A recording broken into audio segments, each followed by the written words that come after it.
Good afternoon. Hello, everyone. We are live. It's been a while since we have been on Facebook. How are you doing, Alex? I'm doing well. I was a little thrown off there. I didn't hear Steve's voice of God. Yeah, we usually have Steve kind of starting us off, so we're not really the radio voice. So bear with us. I'm feeling good, but I'm feeling even more like I feel like I have new energy this spring, and Mhm. I think a great way to use that would be to help go clean up a park. Absolutely. If you recall, this time last year, and we'll talk to our guests about this. We have three special guests today. We were still at home, but we were talking about the usage of parks and how that, especially with the weather breaking up. So we're excited to kind of revisit that conversation. But we're in 2021, so see how much has changed, how much hasn't changed, and what the new strategy is. Yeah, well, I mean, one thing that's changed is that visitation to Philadelphia parks was up 50% last year, and Parks and Rec managed to do that and managed to have rec centers open as virtual access centers, the only classrooms that were available to Philadelphia School District students in the fall. And they did all that while operating under a $12.5 million budget cut. And so a lot of that was made possible because a lot of volunteers also stepped up and helped to make all of this happen. We had a lot of partner groups along with the agency that really stepped up um, and were able to help us all be able to continue to enjoy our parks at these really unprecedented levels. Absolutely. Absolutely. I totally agree. The uses of parks have gone up, and the work continues to, our advocates continue to show up and advocate for our local parks and recreations and take care of the communities we have seen it in person. We have visited and had conversations with rec leaders. We have visited or cleaned our local parks as well. So should we bring our guest? I think so. Steve, if you can help us out, we have Lindsey Walker. Hi, Sherry. Hi, Marissa. How are y'all doing? Great. Thanks for having us, doing Sheila. We're so excited to have you all and talk about all the exciting things that's coming up. Love Your Park Week is coming up this week. We're going to talk about, Lindsey, if you recall, this time last year we were having a conversation with you, and you did an incredible job of coordinating like virtual cleanup where people can come out and volunteer for the communities. But this time will be a little bit different. Yeah, so last year we had to cancel all of the in-person activities for Love Your Park Week because of the pandemic. But instead of that, we ended up launching a program in the summer called the Love Your Park Solo Cleanup campaign. And we gave out cleanup kits to everybody who wanted to go out and do the same volunteer activities on their own or with their families safely in the park. But we're very excited that this year we actually can have the in-person Love Your Park Week events. And that is kicking off this Saturday, May 8th. So we're very excited to be here sharing about that with you. I'm so excited. So before we start talking about that, if we can get everyone to introduce themselves, and then we'll go from there. So we'll get started with Lindsey, and then we'll go Sherry, and then Marissa. Thanks. So my name is Lindsey Walker. I'm the Volunteer and Environmental Program Manager at Fairmount Park Conservancy. Hi, everyone.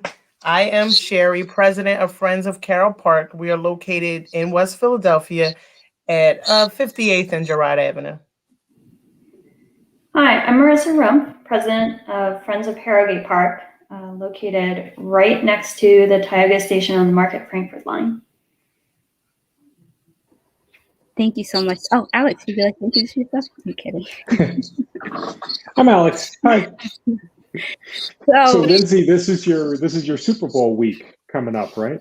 Yeah, pretty much. This is our Super Bowl week. This is our biggest week of the year, and I invited Sherry and Marissa to join me here on the live stream today because the Conservancy and Parks and Rec tend to get a lot of attention for Love Your Park Week, and we do coordinate and organize the whole thing, but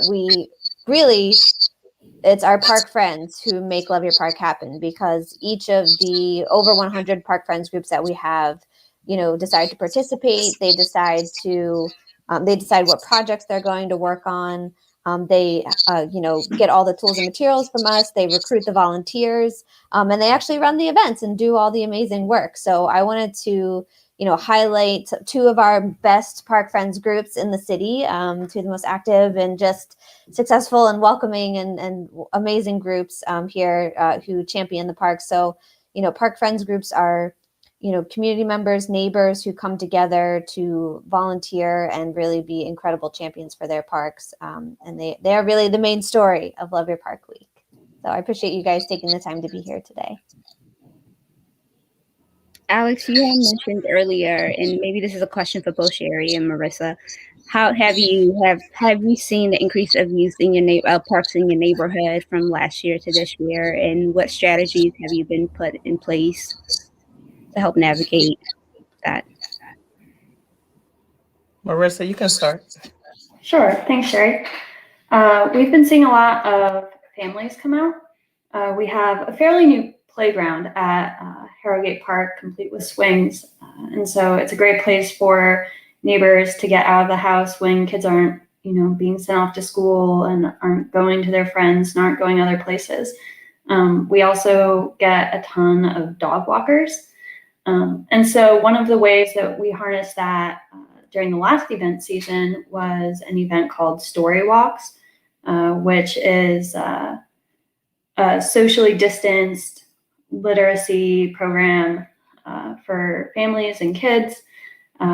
What we do is basically just take a page out of a children's book, laminate it, put it either on a stake or attach it to the fence along the park, and families can walk through and read. Last year we got a ton of participation and positive attention, and this year other parks in Philadelphia are replicating it. Our friends over at Fernhill Park and Vernon Park in Germantown and Linear Playground down in Grays Ferry.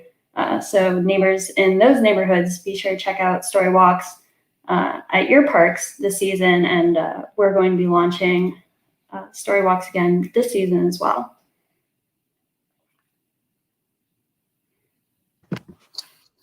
Marissa, I might have to borrow that idea as well. Sure thing. So usually in the spring, we get a lot of people that's just coming out for birthdays and things like that. So we decided over the season, when we didn't have a lot of people coming out during COVID, to try to get some maintenance work so that, neighbors can see that even though we're not out here physically, we are here and we are here for the neighborhood. So we were able to get our flagpole fixed. So I'm very excited about that. So we have a flag flying. And right now, we will start on May 8th, the first day of Love Your Park. We are starting our rehab for a walking path. We have a walking path that has been there for many, many years, but it is overgrown and it just needs to be taken care of.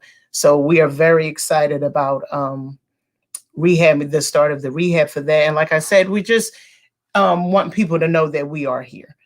Even if it's not for big events and stuff like that, we need people to know that we're here. We're always looking for hearts and hands because we are the neighborhood that where neighbors become friends.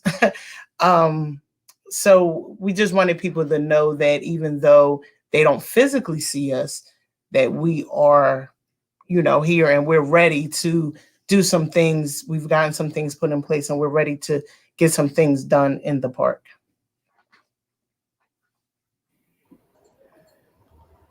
Thank you for that. Alex, I know I cut you off earlier. You had a question. So when people are going to come out for Love Your Park Week, Lindsey, maybe just what are the sort of safety protocols that are happening for this? We've gotten guidance from CDC that says that if you're fully vaccinated, you can be outside without a mask, but not in large groups. Mm-hmm. So how are you guys treating all of this? So we are still working with the guidelines that the city had put out. So that means that all events are going to be limited to a maximum of 25 people. So that means if you would like to participate, we really need you to pre-register so that we can manage our numbers and make sure that we save a spot for you. And also so that if you end up needing to cancel, we can open up that spot for somebody else. So we are limiting each event to 25 people max. Some parks have chosen to do double duty and do 2 shifts, to do like a morning shift and an afternoon shift, so that they can actually get more volunteer work done, but they're separating them so it's not more than 25 people at one time. We are also asking everyone to wear a mask. Masks are required at the events. We just, we put that out from the beginning. The CDC, changed the guidelines recently, but we're still going to ask everyone to wear a mask just for safety. Better safe than sorry. To stay 6 feet away from each other. And we will have hand sanitizer and sanitizing wipes, which we'll give to all the Park Friends groups. So they'll have those available as well. And if you're not able to sign up for a particular park, you can still do the solo style from last year. Yeah, so we haven't actually opened the solo cleanup kit registration just yet, but we will be launching that at some point this summer. We're going to reopen the solo cleanup kit program. It was a super success last year. We learned a lot from it, and we're definitely going to do it again this year. Yeah, but everybody's got a trash bag. You can get your solo kit, or you could just show up at the park and start cleaning up. You can, please wear gloves and go out with a friend, and you're welcome to do your own DIY solo cleanup. Yes, absolutely. When I looked at the volunteer sign up list, you had extensive list of like different neighborhoods, and you partner with so many incredible folks, leaders from the neighborhoods. What was that process like? And you mentioned earlier the importance of partnering with friends of groups to make sure that we are beautifying our community, but also there's that ownership aspect of it as well. I think when you bring people from the community to clean up the park. Absolutely. So Love Your Park was really, the original design was to support the Park Friends group. So it was less of, it's always about volunteering and getting work done, but really came out of the need coming from the Park Friends themselves, saying we need help in the spring to get the parks ready for summer, to clean up in winter, to get ready for summer. So that was really the impetus of this program. And so that's still the foundation of it. So everything we do is designed around supporting the friends groups to host these events. And normally, Love Your Park is a combination, Love Your Park Week is a combination of service events and like fun activities, community festivals and whatnot. We aren't really doing most of the in-person activities and events this year, just the service days. Again, this takes a couple months to plan. So when we started planning, things were still pretty rough. And again, we still want to be super safe, that we are still in the pandemic. It's not over yet. So we are just sticking with the service days this year. But we actually are doing a fun sort of DIY solo thing in terms of a scavenger hunt this year. Ooh. So that information is also on the Love Your Park website. And that scavenger hunt is focused on some of our neighborhood parks. So everybody knows Fairmount Park. Most people know the Wissahickon. But there's a lot of amazing neighborhood parks out there, like Carroll Park, like Harrogate Park, that you may be less familiar with. And we want to encourage you to get out there and explore and learn a little bit more about these gems in the city. So please check out our scavenger hunt as well after you volunteer. That sounds really fun. And we're putting the links in the chats as well. Thank you, Steve, as we go. So as the weather is changing, obviously more people are going out and using the park more often, whether it's for celebration or just to hang out. What advice or what tips would you give folks to continue to take care of our parks? Because when the weather is nice, including myself, like to be out, just whether I'm eating or drinking or just reading a book. But sometimes there gets to be litter all over the place. How do we continue to take care of our parks so we're looking forward to the big cleanups that we're doing, but also on a daily basis? Yeah, I would say, try to, even better than leaving your trash in the park trash can, is just trying to take it home with you if you can. I know that's not always ideal or not always possible. And obviously there are park trash cans for that reason, but it's really easy for trash to blow out of a trash can in a neighborhood, in a park, something like that, I think. And it's just always helpful if you can take it, carry it out with you. And I would ask Sherry and Marissa if you guys have any other suggestions or ideas about how folks can help take care of our parks. I think, you guys are on the ground every day, I'm sure you have some thoughts to share. Yeah, one big thing that our friends group has learned is that the more people are in the park, enjoying the park, doing fun things, doing positive things, the better people take care of it. The positive activity always displaces negativity, and so people are less likely to leave trash or to short dump or to vandalize places that the community clearly loves and cares about. An active park is a clean and safe and welcoming and happy park.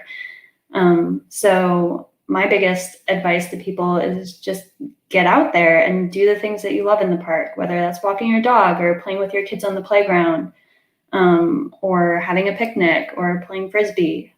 Just being out there makes a huge difference. Just showing people that you care by loving the place where you live.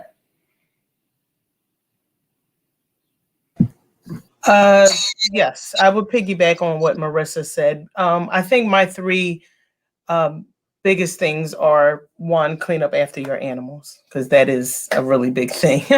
And like Marissa said, the picking up the trash and the short dumping is a major situation, especially in our park. So I would say be accountable and try to hold others accountable. I know it's kind of hard, but if you have children, you can kind of get them involved. There are other people that you know in the neighborhood, because the friends group can't do it alone, and it is a neighborhood park. So it becomes a neighborhood issue, because sometimes it's just too much for everybody. And then the last thing I would say would be to use your friends group. Contact us. If there's something that you want help doing or want to help us doing, but that's what we're here for. And a lot of times we have resources that, an average neighbor probably won't have, or maybe not as quick, so we can try to help out. But yeah, those are the 3 items. Thank you, Lindsay, and thank you for answering, sharing, Marissa and Lindsay. Lindsay just put in information in the group in the chats, and you can find your local park friends group here with the link.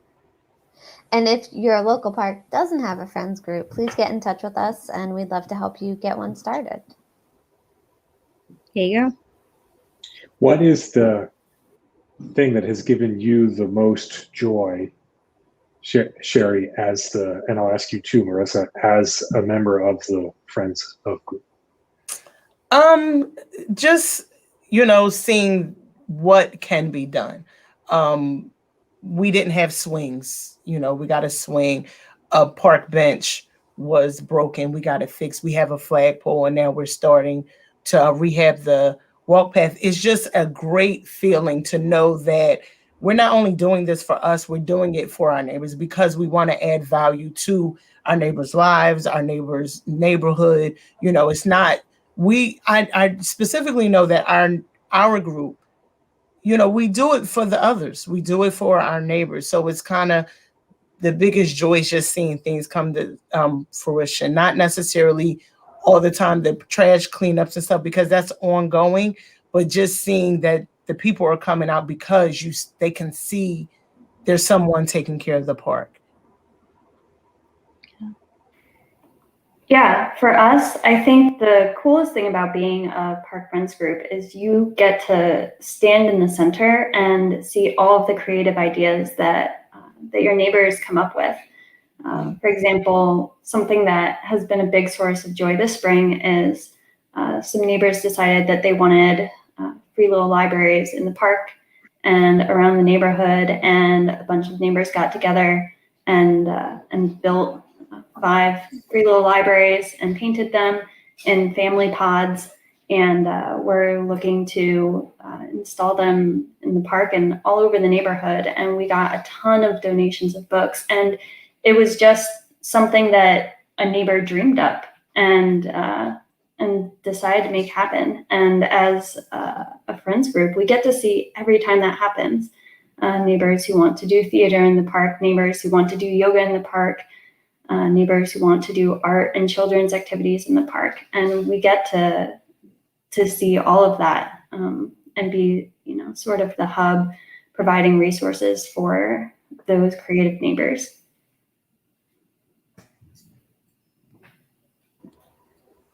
How can people reach out to you if they're interested in joining your friends group? We have a Facebook page. You can find us at Friends of Harrogate Park, or you can reach us by email at friendsofharrogate@gmail.com. Sorry. As far as Carroll Park, we have an Instagram page, which is Carroll Park Friends Philly. We have a Facebook page, Carroll Park Friends, or Friends of Carroll Park. And you have to be sure it's Philadelphia, because apparently there's a Carroll Park in New York and in Baltimore, which I had no idea. We also have a email address at carrollparkfriends@gmail.com. Getting them all confused, but yes. Thank you. So- We'll put that in the chat. Yeah. Sorry to interrupt. On that link I shared earlier. So if you go to loveyourpark.org, at the top, there's a link that says Find Your Park Friends. And that's the link I shared a minute ago. But that lists all of our active Park Friends groups. There's a map there. Yeah, so up at the top, if you scroll up a little bit, you can't see it right now, actually, for some reason. Yeah, up there, Find Your Park Friends. There you go. So there is a map of all of our active Park Friends groups, as well as a list. And those who have, if they have a Facebook page or a website or an email address, it's listed here so you can get in touch with them. And it's organized. The list is organized by neighborhood. So if you're not quite sure who's in your neighborhood, you can find them there. And again, if your park isn't listed here and you're interested in getting involved or getting some activity going around your neighborhood park, you can contact us at volunteer@loveyourpark.org, and we'll help you get started. Thank you so much. A lot of good resources that you shared with us. Alex, do you have any questions? So one thing that I want to highlight is how great it is that we have so many people that want to do the work that happens in our parks. And we have one of the most active volunteer networks for any park system in the United States. But we also have that system because we kind of have to have that system in order to maintain the parks that we have. And one of Philadelphia's greatest assets is our park system. And yet we, over the years, have just consistently underfunded that agency. And so I want to both acknowledge your work and also say we shouldn't make it so hard for all of our volunteer groups. And while the mayor has restored some of the budget cut from last year, we're still $3.5 million short of restoring that cut. And it doesn't take into account the additional activity that needs to be, and the additional value that everybody has seen in parks and in rec centers. So if you want to do something about that, we would love it if you would go to our Take Action page. And what we're doing is organizing folks in order to ask for a higher budget number for the Parks and Rec Heroes Fund. And then we're also really excited to say that we have other groups that care about this as well. And so there's a larger Livable Communities network that will be debuting a collective ask for services that need to be restored in the budget tomorrow, Tuesday. Tomorrow is the 4th, May 4th, and we'll be having a rally at City Hall at 4 o'clock. So a lot of you will see this after that date, but you can still go to our Take Action page. But we need to speak up. We need to speak up for all the users of those parks, but also we need to speak up for all of you guys who are volunteering in those parks. This should be about getting ahead, being able to make improvements instead of just kind of like treading water, or sometimes it feels like it's worse than just treading water. So appreciate all that energy, and we just want to get you more help. Thank you, because we need it. Yes, seriously, our park friends are incredible champions, and they go to great lengths to raise money, to advocate for their parks, even basic things like getting a swing replaced. Sometimes that takes a group of neighbors asking for several months to get that done. And it shouldn't really be that way. And that's not because the staff at Parks and Rec isn't working hard every single day. It is, So we appreciate your support, Alex, and we appreciate and I think supporting our fundraising park is great, friends. but let's fundraise for youth soccer teams, or let's fundraise for extra things that you do in the park instead of fundraising for basic maintenance. That's we're not going to solve that overnight, but I think that's the standard we should be setting for our parks. And let's not settle for less. That's the ask. And maybe it takes us a little while to get there, but we keep making the ask. And I just want to recognize the incredible advocacy that our park friends engage in. That there's this incredible. We have around 130 park friends groups citywide, and we know the leaders of those groups like Marissa and Sherry. But we know that for every Marissa and Sherry, there's a bunch more folks in the community that we don't necessarily interact with every single day. And we know that they're out there. We know that you're out there advocating, and we hear you and we are grateful for you. And I think if you're not already involved, the easiest thing to do is just to come out to an event. Just come out to an event, help clean up. You don't have to know what you're doing. You don't have to have any special skills or talents. You just need to care about your park and show up. These folks know what to do. They'll put you to work. They'll put you on their mailing list, and then you can get involved in there. So that's the easiest thing to do. It's the number one step, is just to come out to a cleanup. And we are also having another virtual event we're having during Love Your Park Week is a volunteering 101 webinar. So it's just the basics of getting started as a volunteer in the Philly Park system. And I believe that is on Tuesday, and that is also on our Love Your Park website. So if you're not sure where to get started, check out that webinar and we'll point you in the right direction. And can I add, piggybacking off of what Lindsey is saying, we have a lot of people that play a lot of different roles in our friends group. So like she said, the easiest thing is just to come out. That does not mean you have to, have a particular role in the group. It doesn't mean that you can just literally come out and help clean up, and if you feel like you want to start doing more, we were more than welcome to have you, but don't be afraid and think that it is a 24-hour obligation in the beginning. We want you. We want it to be a 24-hour obligation, but just a little bit at a time helps. And people, no. Go ahead, finish. I was gonna say, people in friends groups have all different roles. Some folks, really like being out there with the volunteers. Some folks really like, maintaining garden beds. Some folks like planning events, or doing fun community things like the story walks. Someone needs to fill out the permits for the event applications, so even if you're good at paperwork, some people just need to come to our Park Friends Network meetings, there's all different types of roles. You can do really anything with a Park Friends group. Just, show up, figure out what they're already doing, what they need, and you'll be welcomed. I love that. Volunteering 101 is just a great way to just know where you're fit in any of the projects that's happening. It's incredible. Well, I would like to thank, if you want to talk about just the kickoff, which is this coming week. I know you talked about volunteer opportunities, but just kind of wrap up everything we talked about.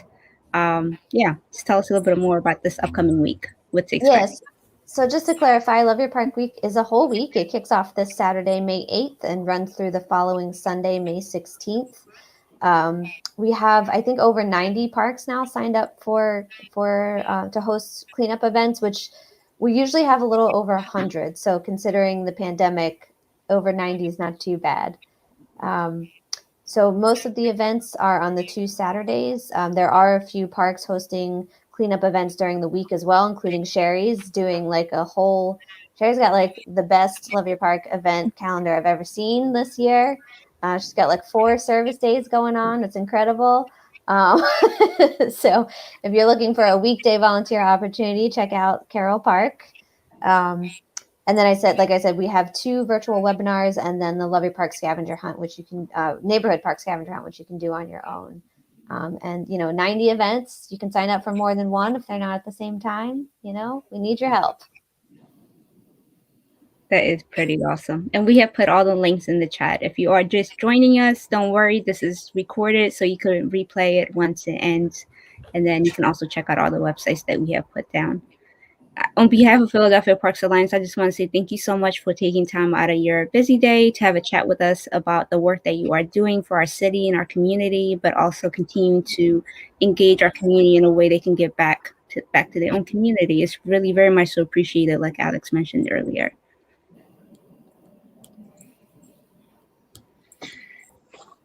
So I think you capped it up there. So just thank you so much for taking time to talk with us, and thank you for the work you do in the parks, and hopefully a few people today will be inspired to join you or your colleagues at other parks across the city. Yeah. Thanks for having us, Lula and Alex. Of course. Thanks, everyone. Yeah, and if you're free tomorrow, come join us at City Hall. We'll put more information on our website so we can hear more about advocate for our budget and our parks and recreation. If you just joined us, like I mentioned, this is pre-recorded, so you get to replay it again at the end once we finish this interview. So thank you, everyone, for joining us, and have a wonderful day.